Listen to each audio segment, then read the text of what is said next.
long. Nice. Okay. Okay. Let's start the clapping.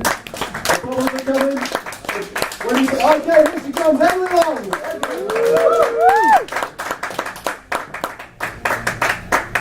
Hello everybody. It's really good to be here. I'm actually from a tiny little town in North Wales, so I really can't stress enough that it's really good to be here. I'm not trying to be down on North Wales, it's just that when you're in a rural area growing up, it's very hard to be a minority, and I'm not sure how obvious it is that I'm not a normal, I'm not what would be considered a normal girl growing up in North Wales, but no, I'm not. I'm a human being. And being one of those in a sheep-heavy place like North Wales,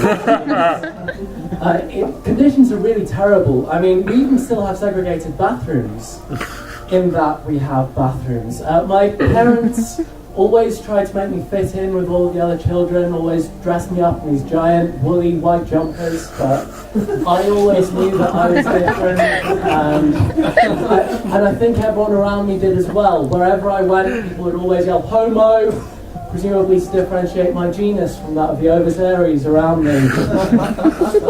It always makes me happy when people do laugh at that, because I had to look up the words genus, Ovisaries, and when I double guessed,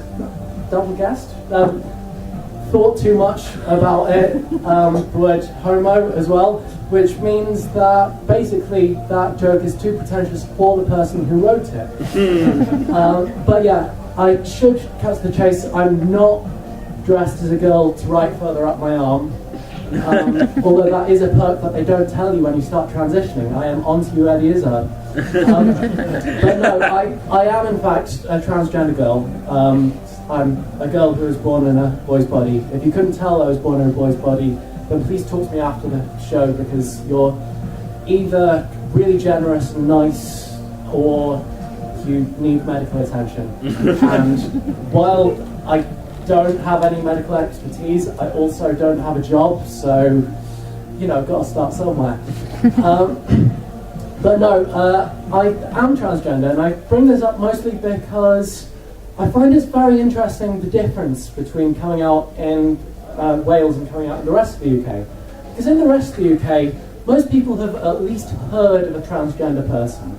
Like, most scientists tend to think that transgender people are about 0.1% of the population-ish, whereas in Wales, I am about 1% of the population, which means that while when I come out in England, that people are very sympathetic, they know that they think that I'm being very brave.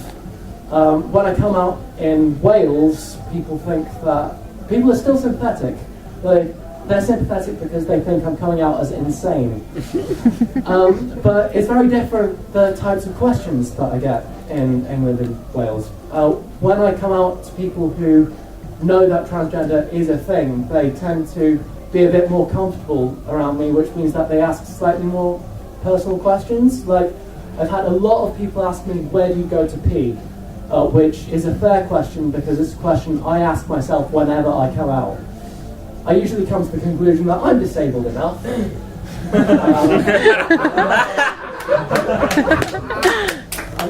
I'm usually a lot more comfortable making that joke when I'm on the second floor of a building saying it, but I'm glad it still gets a laugh there.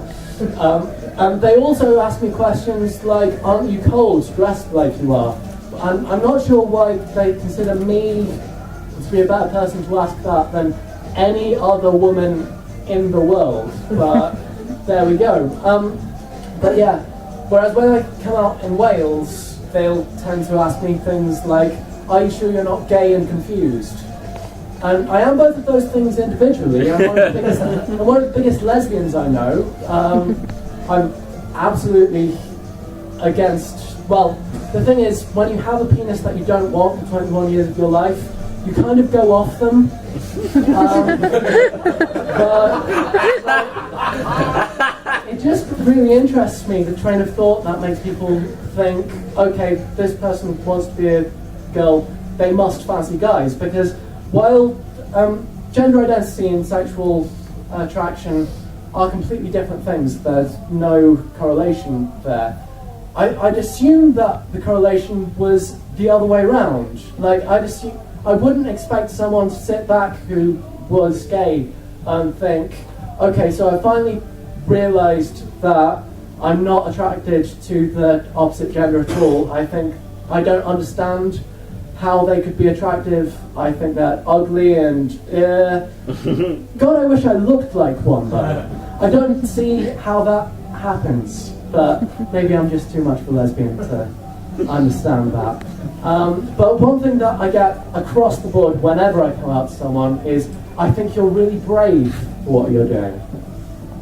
And I think that's a really interesting word to use, because basically what's been handed to me by the universe is a choice between being comfortable forever and dressing as myself, and being uncomfortable forever and pretending to be a boy.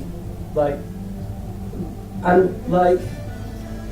don't think that's bravery as much as it is common sense. I think that everything in my life has become better since I've come out as transgender. And I also think that is the closest thing that anyone of our generation will ever get to having their Hogwarts letter finally arrive. And that's incredible. It's what I've been waiting for forever.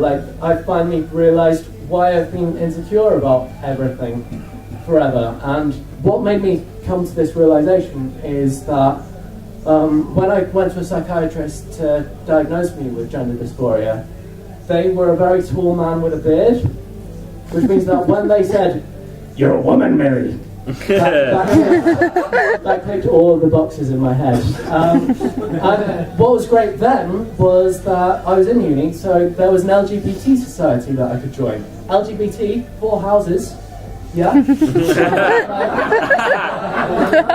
We have the Ravenclaws, which are lesbians, because I can't understand why there's any smart girls who would be attracted to boys. We have the Slytherins, which are bisexuals because they've got a lot of very negative stereotypes built around them that some of them probably don't deserve.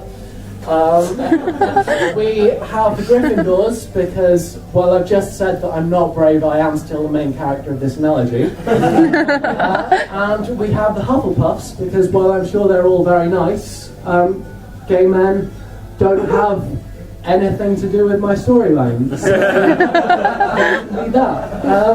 And finally, of course, the similarity is that while I was coming to terms with everything, I was studying maths and physics in university, which means that just like a Hogwarts student, I learned a lot less maths and physics than was probably necessary. Thank you very much. I have been Emily Myles, and I have been absolutely starving. Good night.